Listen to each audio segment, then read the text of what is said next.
Hello, everyone. I'm Alex Witt. I'm here from New York, and I have caught a few winks since arriving, which means this should go well. Otherwise, it would not have done justice to these three fabulous gentlemen. Igor Tolchinsky, Cormac Whelan, and John Roberts. So we're going to get right into this. This panel is about leadership. And the takeaway I'm hoping that you will all get from this is a sense of the strengths of these three gentlemen who've taken different paths to extraordinary success, tremendous heights, but also the pitfalls, the things they've learned from, the challenges, the successes, and how you maintain a sense of leadership through all of it. Quite frankly, studying all three of their companies, as I told them, I could easily speak to the details of each company. We'll get to a little bit of that. But I think we can all take away some very practical advice from these men. And I guess in starting, since this is a business conference, and all of you are business titans out here, my question about leadership strategies relative to business is, does leadership always have to denote financial success? You're in business, but are there components of leadership that you think this aspect must supersede even the success financially? Or because it's a business, without financial success, you're sunk. Who wants to take a stab at that first? All right, John. I think the financial success is an output, is my simple answer to that. And I think that if it's a financial car crash, then it probably won't have a great deal of longevity. And so you won't be leading for very long, so it'll be rather irrelevant. So I think that part of the role of leadership is to think long-term and to create a sustainable organization for the benefit that everybody that touches it. And so financial success is, or funding of that, or whatever your definition of that financial success is an absolute key output that enables the sustainability of it. You've talked about the role of greatness, John, and you say that the price of greatness is responsibility. And when you say that, you're quoting Winston Churchill. Tell me why that has been something that has led you through your years as the head of AO World and beyond.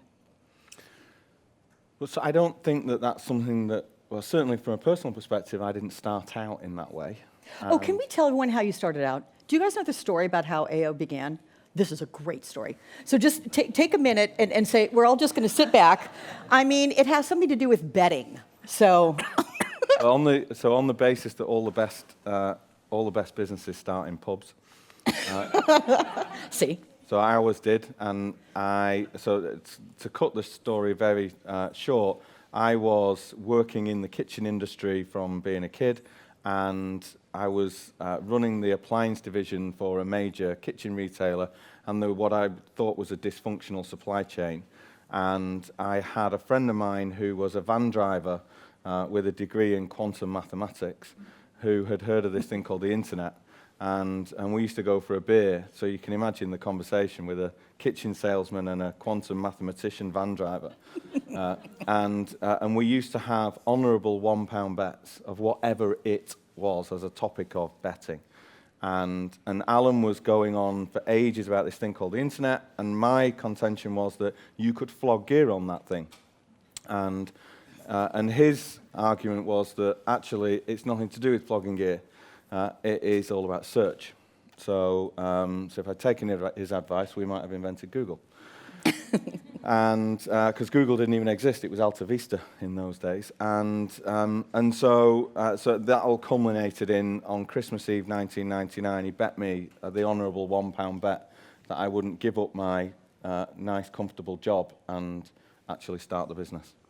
So that's what I did. That's what. But it was the bet that crystallised it into being. It is a good story. Cormac, I want to talk to you a bit about mentorship and the fact that you had a mentor that was quite profound in his shaping of your entire career. Dermot Desmond. Talk about that. Well, normally mentors know their mentors, as in it's kind of a structured relationship. Mm-hmm. He knew nothing about it. But then he's older than me, and he was busy setting up what became the most successful money broking and stockbroking company in Ireland at the time. And has since gone on to great things. He's owned London City Airport, half of Glasgow Celtic, 2-point-something% of Manchester United. He's a bit of a titan of industry. But when I first came across him, I was a 19-year-old student doing a computer programming degree. And out of my course, I got a job interview. 2 of us got sent down. They said, this guy runs a company and he wants to interview 2 of our software programmers for a job. I'm like, okay, cool. And we walk in and we're talking back in the sort of mid-'80s when you had wine bistros and frosted glass, and I'll tell you how big it got. He actually built his own restaurant in the building eventually. But at the time, he only had 14 employees. But you walk in and it was just this hive of activity of people trading currency. And we went in and we had an interview for an hour, and after an hour he said, any questions? And I said, yeah, just one. I said, why us? I said, I'm looking around here and you're in a £1,000 suit and you got 10 money brokers out there selling millions and millions of pounds. I don't know how much money's changed hand in the hour we've been sitting here. We're 2 19-year-old kids who are, no one. Why us? You could buy a company to do it. And he said, that's really simple. He said, you don't know any better. I'm like, how dare you? And he went, no. He said, I could go hire IBM or someone to come in, and I've got an idea that I think that the stuff that we do on a trading desk can be automated. Now, to put it in context, this was 1984. The IBM PC was 1 year old. So, God, I feel old now. But at 1 year old, there was all about potential rather than knowledge of what was going on. And he said, this thing is quite formulaic. What we do on trades is we have common inputs. We put in value, we put in period, we put in amount, and we put in the 2 different currencies. But we do it all with calculators and pencils and paper today. So he said, I'm sure we can automate this. But if I go and ask IBM or some software company to do it, I know I'm going to get a very big bill, at least a 6-month lead time. And at the end of the day, they may even say, it's not worth it, or it's too big, or it's too small. Whereas you guys, you're just keen, you're eager. I'm told you're good at this stuff, but you know nothing about this. So I know that if you come back and tell me it can't be done, it can't be done. But you don't know any better. So go do it. So 3 years later, he had 4 companies, bought the whole building. He bought a software company, and he'd actually commercialized that particular software as well as being a money trader. So he was that kind of individual who, the other piece of information he gave me that I've lived with ever since is always hire the best people. And if you cannot afford them, hire them anyway. Because if they are the best people, you cannot measure their value to the business in their salary and their cost. And over time, that has proved to be an absolute true mantra for me in terms of hiring people. Well, that is something that I think Igor will wholeheartedly agree with, because Igor's company, World Quant, is extraordinary in its magnitude. Literally, it goes to all corners of the planet trying to find the best and the brightest. He's got a staff of about 700 employees, I believe, right now, 20% of which are PhDs. I mean, I can't even walk through the front door if I come to visit you. I feel completely intimidated. But you search through education, through an online university you have started. It is completely free to get graduate study degrees in financial engineering, right? It's the only place in the world that offers that kind of a degree, I believe. But you pay for it because you are determined to find the best and the brightest to do what you do in creating these millions of alphas that you are going to solve problems. You're going to get the data that comes in to World Quant. You're going to put these fabulous minds together, and you're going to create alphas that solve all sorts of problems. Talk about the importance of the people. I mean, you're echoing the sentiments of Cormac as well here. People are everything, but people are distributed around the world, and we have a saying in our company that talent is distributed uniformly around the world, opportunity is not. So we go to where there's a lot of talent but not a lot of opportunity, and we get the best and the brightest wherever they happen to be, but we don't really like to, pay crazy money for it. Right, but when he says the best and the brightest, and he really does scour the world, you have, I believe, 25 offices across 15 countries, and let me just name some of the countries, and they're not the typical places. I mean, you're not just going after the kids who graduate from Oxford and Cambridge and Harvard and MIT. You're getting them from all over the place. India, Vietnam, South Korea, Russia, Romania, Thailand, Hungary, Israel, China, Bulgaria. What prompted you to go seeking the minds there? What made you think this is where I want to go, and I'm going to be a leader in reaching out to the not obvious locations? Well, we are a quantitative firm, so of course we came up with a formula that ranks Yeah, all right. ranks all the countries in order of desirability, and we just started going down the list. So we did China, India, Russia first, and now we keep going down the list and opening offices in more and more places. I believe then we just opened one in Mexico City, and the next one is Estonia. It's exciting. I mentioned that John had stepped down last year as the CEO of AO, although you're still chairman, and you obviously are the founder, so you stay involved. But transition of leadership, it's important to know when that time is. In your case, John, was it a combination of personal and professional? Was it purely personal? Was it purely professional? I know that a lot of the day-to-day work had been ceded to the man who's now your CEO, correct? Yeah, I think that our organization has got many more facets to it than it had originally, and making that organization work together is much more operationally complex. So from a leadership point of view, still absolutely involved, still very much around the business, spending time with people, and I'm very sort of culturally dip testing everywhere I go. But in terms of the day-to-day of how we get all the different areas of the business to sing beautifully together, is very much something that Steve, who is our CEO, Steve and I have worked together for nearly 15 years. He was COO for 13 of them. So we run the business like two brothers. So it hasn't really made a huge amount of difference in that context. But I got tired of explaining to analysts that I hadn't had a direct report for 7 years, and they thought that this was not the right thing to do for a publicly listed business. But it worked for us, but there are developments that unfortunately you need to make through that journey. Yeah. It worked to the tune of, wait, how many employees do you have? I know these numbers. You have an extraordinary number of 2,750 employees, if not more. Yeah, about that, yeah. Yeah. With regard to employees, and I'm particularly curious how you do it, Igor, with around the world, 700 employees and growing by leaps and bounds because you've got these two other offices opening up in Mexico and Estonia. So you put together is it a teleconference every 2 weeks where everybody can get on the teleconference and speak? My first question is, do you speak? And is anybody shy about speaking in the wake of you? Does anyone ever challenge your leadership on those conversations?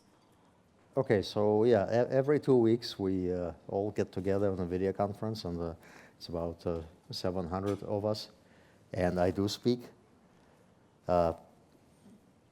I get challenged sometimes, but not often enough, to be honest. And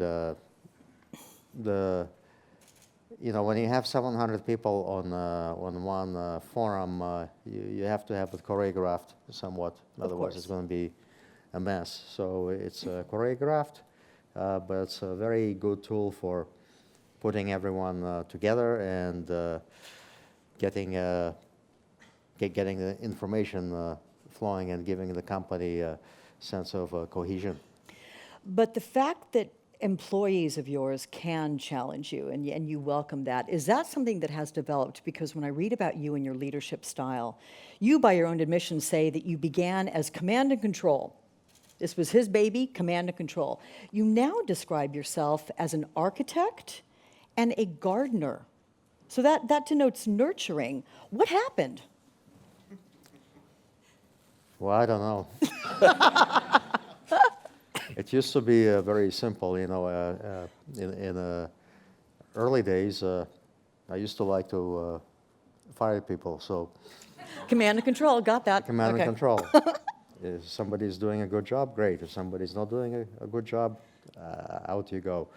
And that has its own beauty and its own benefits, but it doesn't scale. And as the company grew, it became apparent that we needed another way of managing this mass of people, and I wanted something that would scale to thousands and thousands of people, not just what we had at that time. So we hired the McChrystal Group, and General McChrystal, Stanley McChrystal. Stanley Yep. McChrystal has Yeah. led as many as 160,000 people, and they've come into our company and they taught us all kinds of management techniques, and the place is very different now. It's very, the management style is bottom up. There is a little, there's a lot going on in parallel at the same time, and I really try to interfere as little as possible. I try to instead to create a fertile place for where this whole thing can occur, and that's why I'm more like an architect and a gardener. Gardeners don't fire people; they just cut a little bush here and there. Everyone probably walks into work every day going, phew, it's not command and control anymore. Something that's interesting to people, all of you, and certainly you three, that you've achieved great success. Sometimes admission of failure is difficult. You don't want to admit it, but I've been told all my life that you learn from failure. And I'm not pointing out Cormac for any particular reason other than he has talked about this. And I love actually the path that he has taken to reach where he is now, this titan industry, because you've done so many different things. But talk about that one period. It was about a 1-year period in your life, right, where you were taken over by 3Com, was it? And that went just south in a hurry. And you realized that this company was in trouble, and you said, got to get out. Yeah, I think it was probably my first big realization of the concept of corporate culture and its positive effect or negative effect on the environment internally. I effectively grew up, having left Ireland, I worked for Motorola for about 9.5 years in their datacomms business, and had a blast, loved it. 140,000 strong company that felt like a family, and the reason was that it was run by a family called the Galvins, and they treated everybody from the ground floor to the boardroom as a member of that family. Everyone understood where they stood in the pecking order, everyone understood their role in the quality and the brand of the company, and it was fantastic. And after about 9.5 years and a particularly interesting stretch of moving from a corporate-only sales organization into consumer, it was getting very exciting. And our biggest competitor on the planet was a company called US Robotics. If anyone remembers that company, probably not.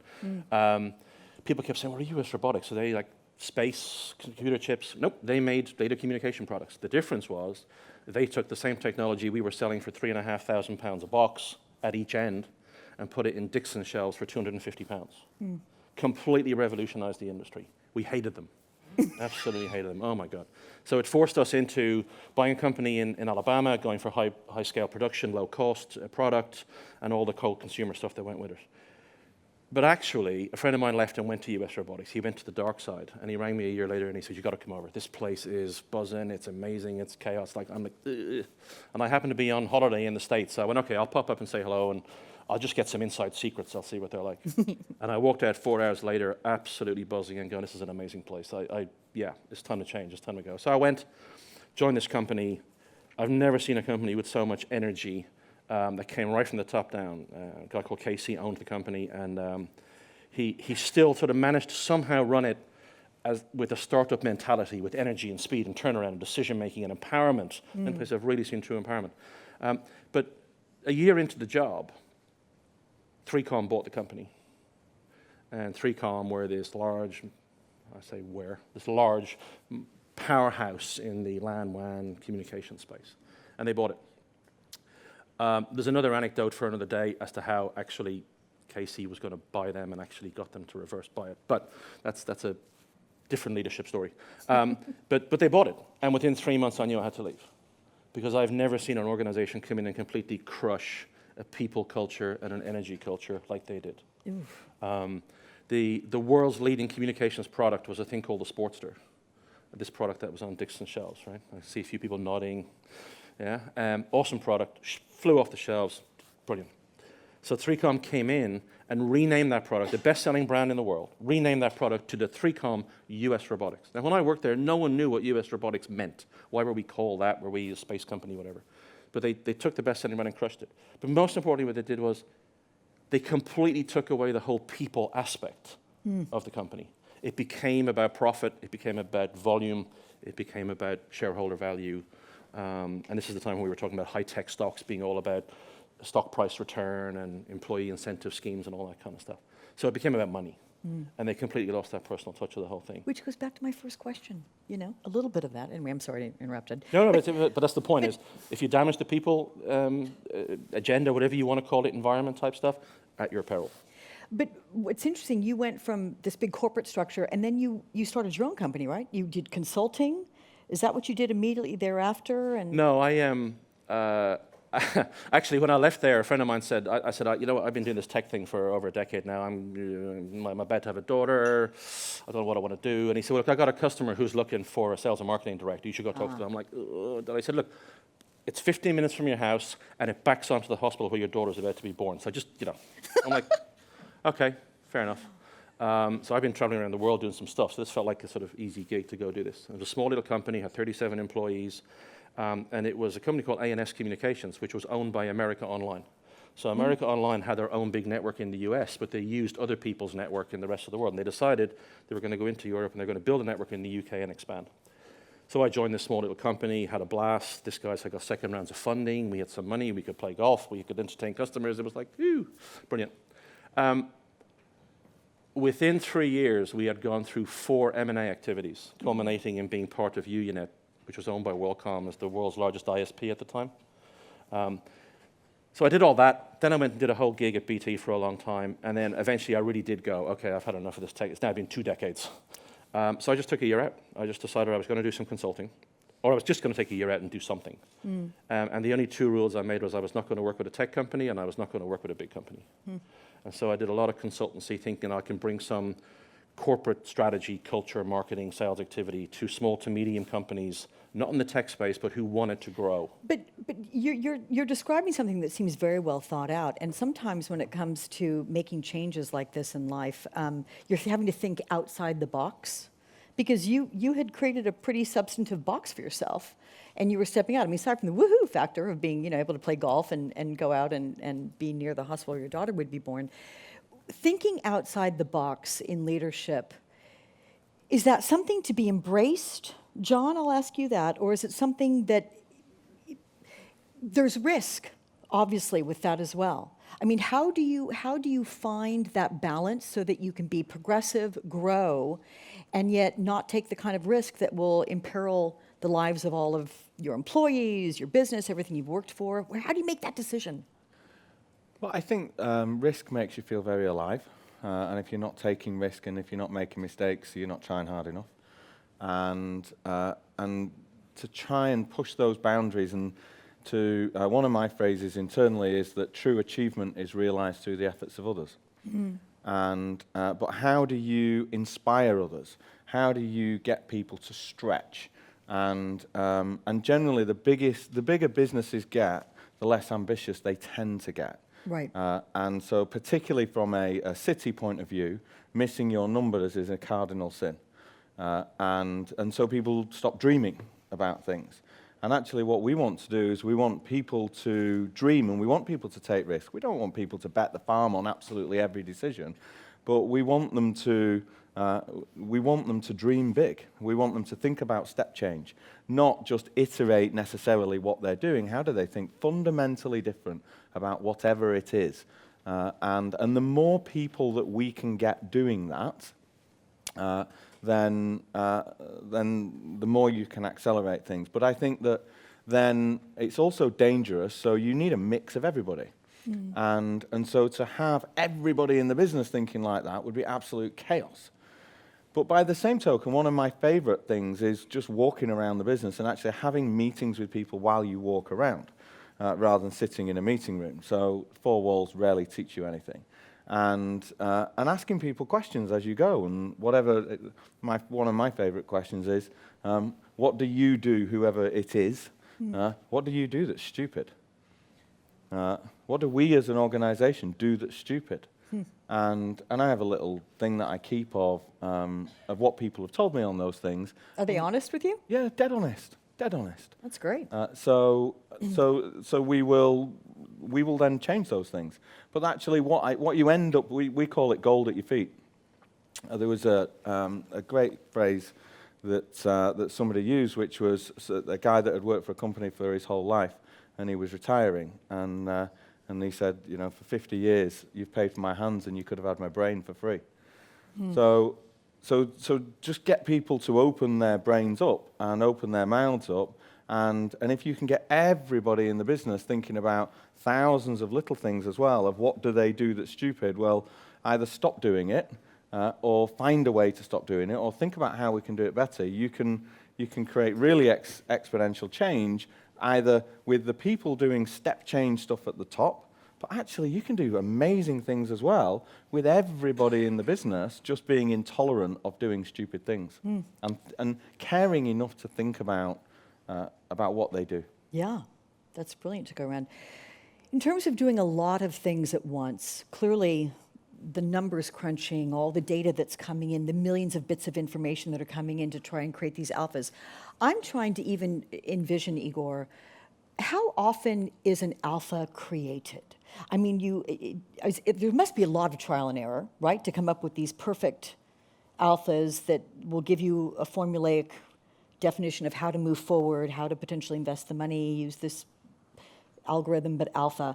How often is there failure and how often is there success? I think in our business, there's a lot of failure. There's also a lot of stopping losses and getting out of the failure early. So you ask me how many alphas we make every second. I don't know how many we make every second, but in a day we make probably 100,000 or more every single day. But we run billions and billions and billions of simulations every month. So the failure rate is high in that. And in general, in trading business, if you can achieve a 51% success rate, it's not bad. So you have to learn how to deal with failure and how to cut losses. It seems like your company has grown sort of exponentially more quickly. It's almost as if the formulas have been discovered because you now, if I'm not mistaken, stand at, you have 20 million alphas in your alpha library. Your goal is 100 million. But it wasn't all that long ago, maybe a year and a half, 2 years ago, that you had 5 million.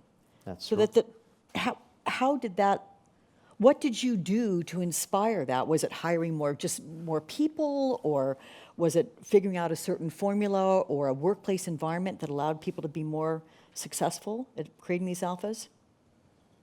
Well, first thing I did is I made this a goal of the company, and of course everybody reacted to it like you're crazy and there's no way to do it.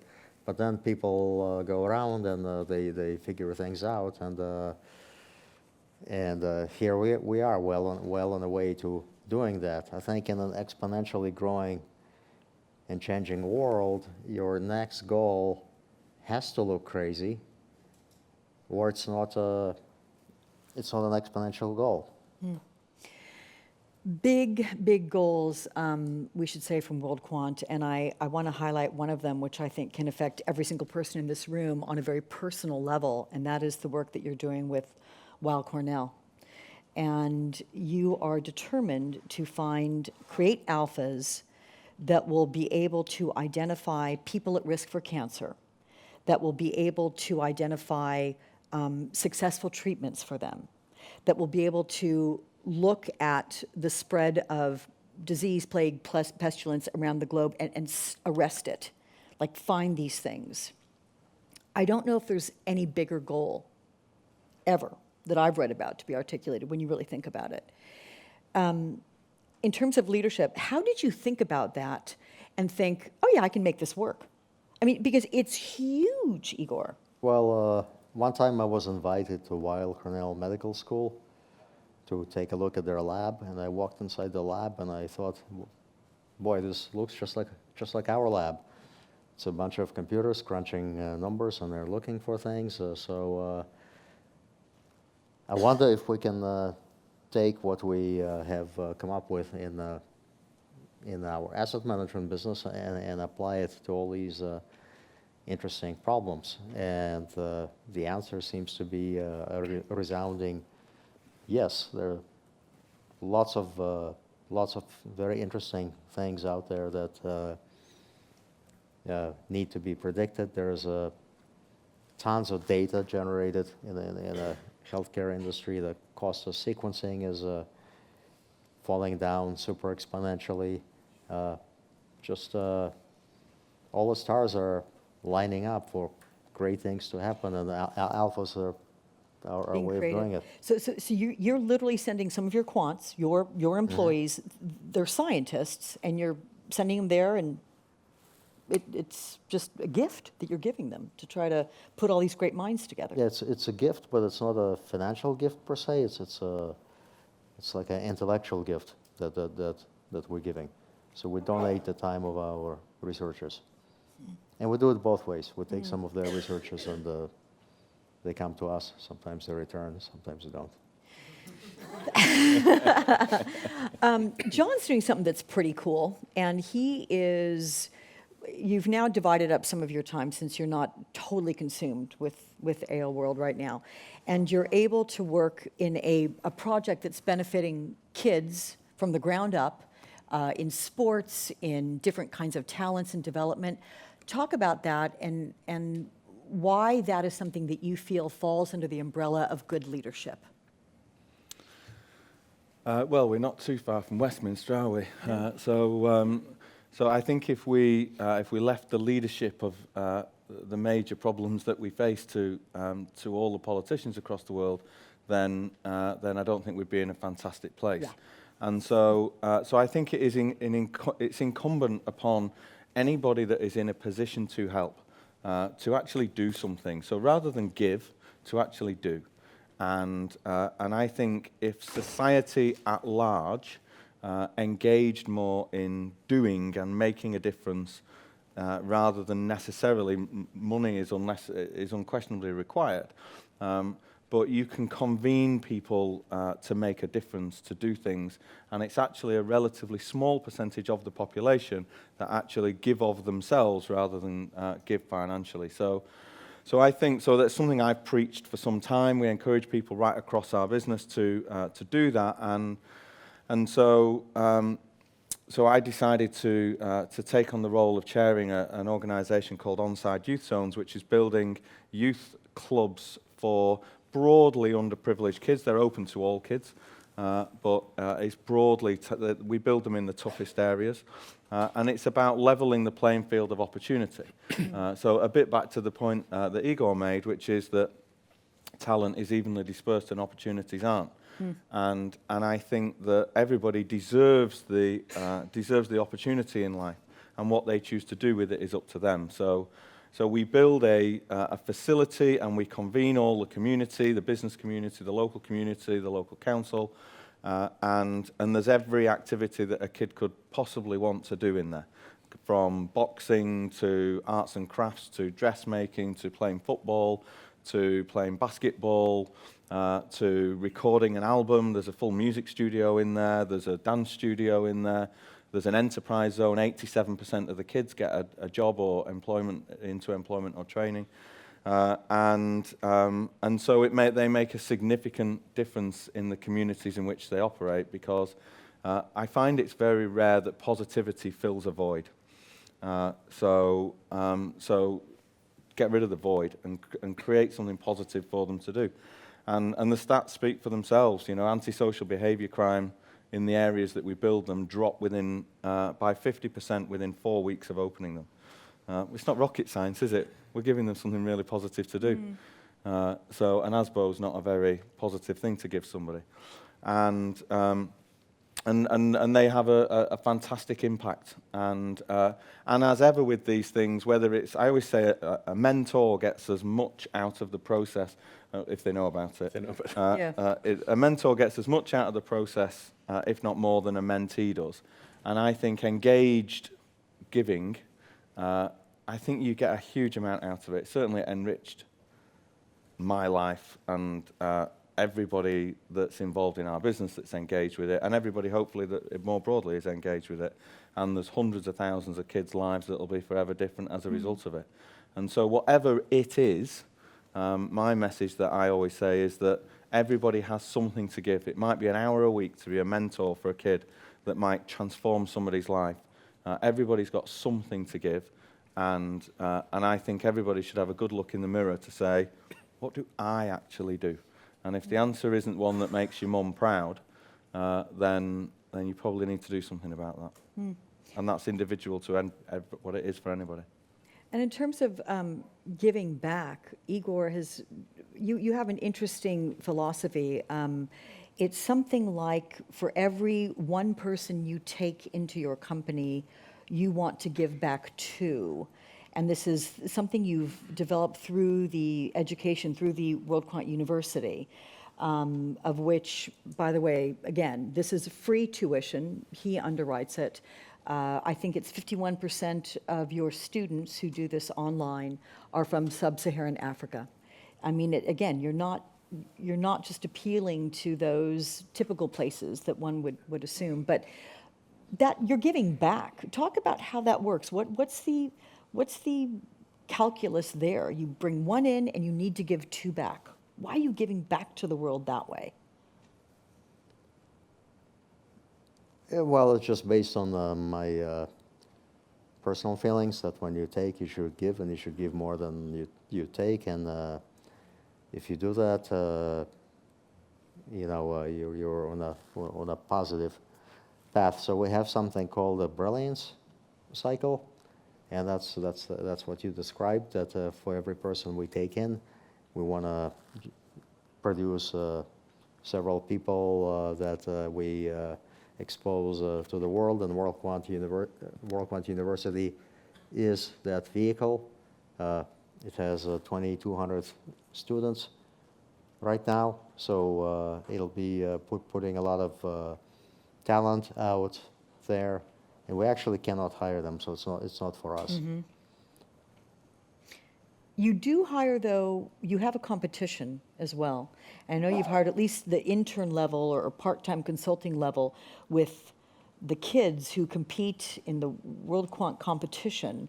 And it's literally, you had, I think, 7,000 at any given time working on this competition, trying to they use an online profile. It's a profile of a financial analytics, right? And they try to figure out their own sort of alphas and come in, and so you give them some kind of work. I mean, they have an entree into your company at least for a while. Is that just to get a window onto your company, or do you end up hiring any of those kids? Yes, we do. This is not related to the World Quant University. This is a separate thing we do. It's called the Virtual Research Center, and the aim is to give us consultants. So in addition to 700 people, we have about 1,000 consultants who are doing just part-time, doing alpha research for us part-time, however they want, and we organize these giant competitions. I think in the last one we had 11,000 entrants, and we are attempting to hire the top 500 of them, and it's interesting to notice that the winners were 2 Russian girls from France. Well, like I said, all corners of the world, one way or Everything's another. mixed up. Yeah. Cormac, I love one of the phrases that you have sort of lived by, and that is, you borrowed this quote from Nelson Mandela. We should let you all know. I never lose. Either I win or I learn. Yeah, well, where I first saw someone had attributed to Conor, what's his name, the UFC fighter? Conor McGregor. Conor Yeah, McGregor. Conor McGregor. Someone attributed to Conor McGregor. I thought that was quite profound for Conor McGregor. He stole it from Nelson Mandela. But I checked, and someone else said, no, actually, he may have borrowed it from Nelson Mandela. But I love the phrase. This thing about failing that you mentioned earlier, everyone fails. Yeah. Right? And there's nothing wrong with failing. Has anybody here never failed? In which case, take my place and finish out the conversation, okay? Because, all It's right. how we learn. Yeah. You start off and you want to learn to walk, you fall down, you get up, you do it again. That's how we all learn. The thing is to learn, not to just take a failure and either throw it in the bin and start over or whatever. Learn from it. What did you learn? Personally, what did you learn from it? From a company point of view, what did you learn from it? What did your people learn from this whole thing? And plow on. And Igor mentioned earlier about also failing fast. Now, I'm not a fan of the phrase fail fast, because I think it conjures up in people's brains the wrong thing. You mean failing fast? What you meant, Igor, I think, was when you notice something's failing, act on it, get out. Cut losses. Yeah, fast. okay. Quite often this phrase that's used is be aggressive, try things, but fail fast. I just don't like the phrase because it's not the first failure is necessarily the problem. It's knowing it's a failing journey, then change it and get out of it. But being aware of it and moving on. But there's always learning. You've never done something you feel that you haven't learned something from. So to me, I think that phrase just happens to capture that whole thing about fail's fine, learn from it and do on. The other thing I have is I'm okay with anybody failing at anything. I'm not happy when people fail at the same thing twice. Oh, I'm right there with you. I am. People who work for me, I'm very generous about their first mistake. I say, please don't make it a second time or you're going to see not happy Alex, and that's not a good thing. I think, Alex, I think the other thing with that, though, is on the speed thing, speed has an intrinsic value, I think. And so a fear of failure strips an organization of speed, and people feel disempowered. So the phrase of it's better to be 80% right and fast than 100% right and too late is definitely true. And then you can, because you're never going to be completely right. So it's the point about just keep tacking and keep making decisions on a sort of rock climber principle, rather than celebrating failures, just a very management book rubbish. You don't celebrate failure, you just learn from it, get on with it, and keep making decisions. I'm not sure anything has ever been founded, invented, or created in a straight line from concept to delivery. It's always been an amalgam of something along the way, failing or a different concept, or learning something, or intersecting with something. So the fail fast concept of throw it out, I don't agree. But make a decision, absolutely. Can anybody be a leader, or do you have to, just by the luck of the draw, have been born with certain attributes that you nurture and step into it? But I'd like all three of you to weigh in on that. Igor, you first. Can anyone be a leader? Can you be taught to be a leader? Or are there some people who are not meant to be leaders? No, you can definitely be taught to be a leader. It's a skill set like anything else. You have to define what leadership is before you do that. Inside our company, we have created a leadership institute together with a McChrystal group, where we actually take people and we put them in, and we teach them the leadership skills that they need to succeed within the company. And the results are very positive. So my view is you can teach leadership like anything else. Not everybody can learn everything. So just like not everybody can learn calculus, not everybody can learn leadership, perhaps. But it's no different from any other field. Correct, your experience with leadership and those around you in your company? I'm not quite as on the same page. I think you have to be born with certain attributes, and you can learn certain attributes. I think you have to bring energy. You have to be able to energize people. You have to bring passion. Those are things that I think your DNA, your personality has, and how you get them. It may be that you're born with them. It may be your upbringing. It may be your environment, whatever it is. But I think you have to have those things ingrained to you as an individual. Right. I think on top of that, you can learn leadership skills around some of the people management piece, and around some of the corporate management piece, and around some of the business skills, and some of the other things, and particularly with some military type training or other methodologies. But I think there are some innate parts that need to be in the DNA. May I add also, I think my experience has been you have to be able to communicate, whether you want to do so succinctly and clearly, whether you want to do so warmly and embracing people around you. I mean, you're in the business of communication.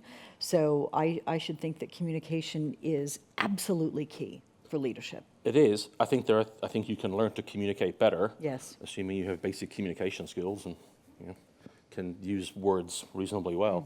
But I think fundamentally, And I'm very interested to hear what John's about to say in a second, because as Yeah, someone who me has too. started a business, grown a business, Yeah.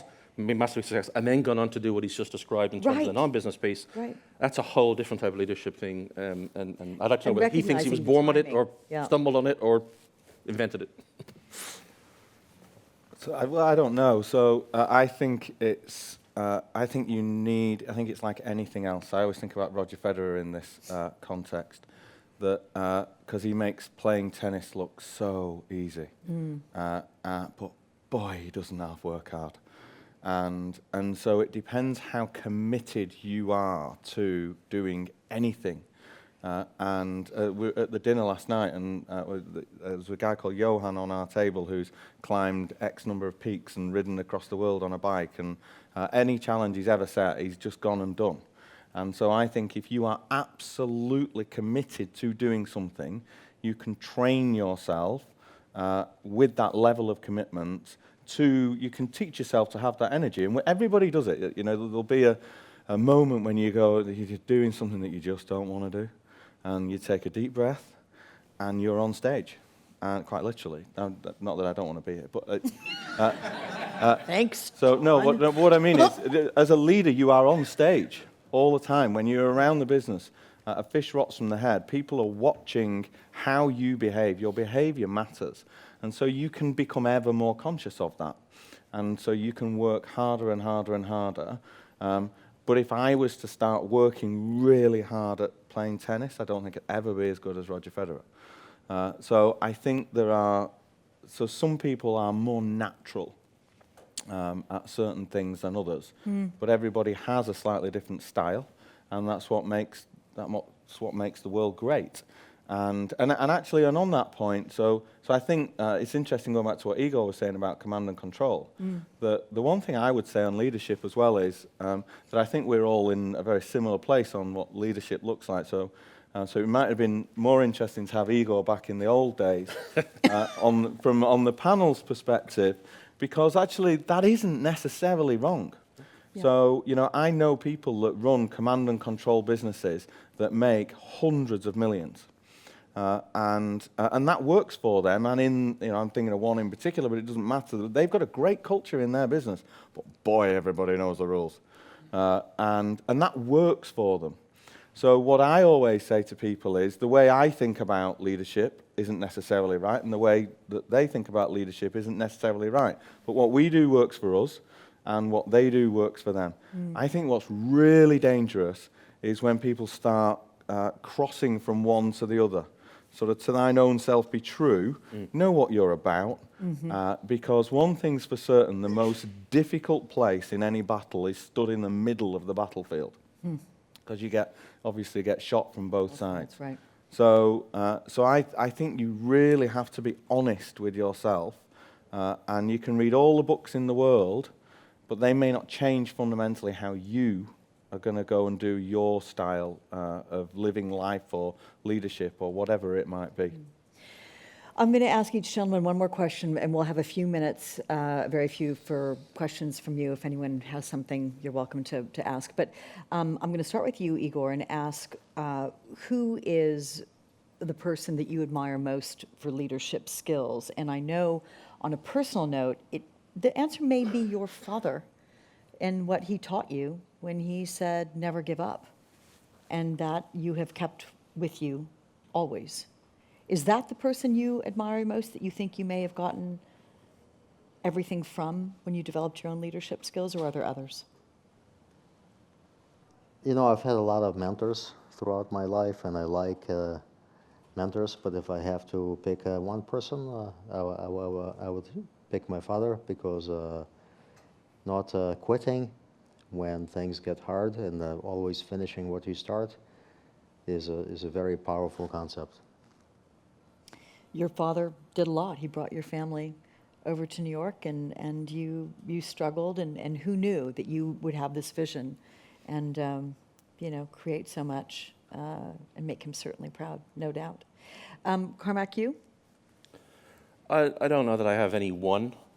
I think you need different things and experience. Dermot, yeah. At a given time. Yeah. I don't know if I'd have been as open to his style and now as I was at 19. So now I look for different people. Now I look for people who are in positions of power and influence over a lot of people. To your point, people look at leaders, they watch their behavior. One of the reasons I'm not entirely sure you can teach it, because you can never maintain that on stage all the time, so they'll know. Michel Combs, who was the guy who was brought in to turn Alcatel-Lucent around before Nokia bought it, came in. I've never, ever, ever seen a guy in charge of a big company with so much energy. He was bonkers. He once jumped out of a car with me in London because the traffic was bad. He was late for a meeting, and he vaulted a central railing in the middle of London to get to the customer meeting in time. This is the CEO of a 50 million, 20 billion euro organization. So, he had that energy and drive to do it. So he was infectious to watch. But I think at different stages in your career, at different stages in your life, I've had inspiration from my daughter, who's now 20 and in uni, but mainly when she was around 16 and 17 and knew it all, and as they do. As they do. I got a couple. But now in my house, I'm a guinea pig. So she's doing psychology in university, and my wife is retrained to be a psychotherapist. So I'm screwed, basically.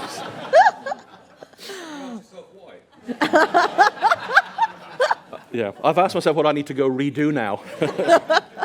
And my wife has the same line that John Bishop's wife has, which is just go out and bring back money. Oh, well, good for her. John, last to you. I do a similar theme. I try and learn something from everybody, and I think learning what not to do from people is as important as learning what to do. And I was trying to sort of rack through, and if there was one guy I had to pick out, it would be a guy who's actually no longer with us, a guy called Peter Hopkinson, who nobody will know, who was an orphan from Newcastle, who was digging roads and somehow found himself as a madam's bouncer in Paris, and then got deported from Jersey. And then ended up back in the UK selling kitchen sinks from the back of his car, and built the biggest kitchen and bathroom distributor in the UK. And if there's an example of anybody can achieve anything, and he had nobody to help him. I mean truly nobody. So when people give me excuses, which is the way I think of them, of why they can't, he would be the guy that I think of. And he used to have one phrase, which was, always know how many beans make 5. It worked. Like, how many? And he was like, 5. And don't let other people, with big fancy words, if somebody can't explain it to you, it's because they don't understand it. So just don't let people bullshit you. Yeah. And he had a very, very, very simple way Almost of common just sense know approach. your onions and know what it's all about, and don't have some accountant or some lawyer or whatever it is making it feel too complex. Just know it. And if you don't know it, you should. I was going to ask about intuition, but I won't, because I want to open it up to you guys, but I really would love to know about intuition and leadership. But anyway, okay, I'm done. Questions? Anyone? Sir. I'd like to ask three panelists how much they believe or not believe that sheer luck plays a huge role in what you've all done. Anybody see the Liverpool-Everton game? We won, 3 points on the board, it's on the table. Wow, really? If anyone hasn't seen it, look it up on YouTube. It's the most bizarre goal in the 96th minute of the game. It plays a part. Absolutely it does. I have this thing also, I'm thinking about a turn of a corner, a decision you made, a thing you did or didn't buy. Of course it does. Whatever you call it, fate, luck, whatever you believe. Absolutely. You can't plan everything. I believe quite passionately that luck has a role to play in everybody's life. Opportunities look a lot bigger going away from you than coming towards you. And some people see the fact that they've been lucky and they do something with it. And most people bemoan their luck because they just didn't even know they'd been lucky and they'd missed it. And so taking that example, the guy that scored the goal put himself in a place so that when that freakish moment happened, he was there to just nod it into the goal. If you watch him, when Van Dijk hit that ball and skied it, 20 people on the pitch went, that's it, it's over. Except the goalkeeper watching it, and Origi who went, hang on. Yeah. But is there much luck with what you do? Because when I'm thinking about creating the alphas, they have to work, right? I mean, they have to be precise and formulaic and work. So is that luck? Well, on a micro level, it may not be luck, but I think I actually read a study on the exact same question you asked one time, and the answer was that as you go higher and higher the success ladder, luck plays approximately 50% of the weight, because lots of people are smart, lots of people work hard, but some make it and some don't, and the difference is luck. Time for another question. Yes, sir? Can you please all comment on lifestyle and changes you've made in lifestyle on your performance, and such as 7 to 8 hours of sleep per night, such as exercise, etc. What have you found? How have you find these and other things that allow you to perform at a peak level? And this will have to be our last question. So, Igor, you want to go on that one first? Sure. I don't really do things that differently. I just try to make sure I get enough sleep, some exercise, and don't do too much of anything. Moderation. That's good. Cormac? So I'm the opposite. I do lots of things to excess. That's why we love this panel. You know, I look at my mother-in-law in a home in Ireland and think, I don't want to be there and feel that way ever. So, and I sure as hell don't want to have regrets. I'm not a fan of the work-life balance term, because I think people try and go off and create something. I'm a big fan of the term work-life integration. If 2/3 of your waking life is doing a job, you better love it. If you don't love it, find something else to do. Honestly, people, I'm not talking to schoolgoers here, but seriously, even at this stage, do it. Find something you love and just do it, because it's a lot of your waking time doing it. And the less you sleep, which we all do as we get older, the more time you'll spend doing it. And finally, I did go on a leadership. We do a lot of internal leadership development programs around the world in Nokia. And I went on one last year. I was very lucky to go around the world on a program last year. And we actually had a sports, he wasn't a psychologist, but expert, come in and talk about sleep, talk about caffeine. You know, the half-life of caffeine is 8 hours. You have a cup of coffee at noon, at 8 o'clock in the evening, half of the caffeine is still in your system, so things like that. But he talked about sleep. Now, I'm a great sleeper. I love sleep, and I recharge very well. But ever since learning about the effect of sleep on your life, I now have gone from 7 to 5 hours sleep a night. I think because I worry about not getting enough of it now. So get as much of it when you can, but if you love doing what you're doing, I think you'll need less. Last word to you, John. I've gone on a journey. So we had to inspire people in the early days of our business, because we had to make it really, really, really fun and engaging to attract people, and we had a mechanism to do that called alcohol. And Such good advice. And so it was built around a very, very social, aggressively social. Let's be social as much as we possibly can and create that family atmosphere, band of brothers type environment. And I found when I turned 40 that I could do that less. And again, on the leadership journey, some of the things that you might have done in those days that you might not want to be as proud of now, that were a laugh then, and we were all doing it together on the fish rots from the head principle. People looking at, if we were doing that now at that stage in the business, people going, what? So I think you have to change your behavior in the way we built our business in that context. And to build on the word social, social media. Milken would love it if you all can go online, work on this. You can do @Milken Institute, talk about the panel, hashtag #MIGlobal, and also the video of the panel if you want to revisit the genius of these three men and all you've learned. You can go to milkeninstitute.org. The panels will be posted at some point. So thank you all so much for coming and attending. Thank you, gentlemen. I know we've all learned a lot and very much appreciate your time and expertise. Thank you. Thank you. Thank you.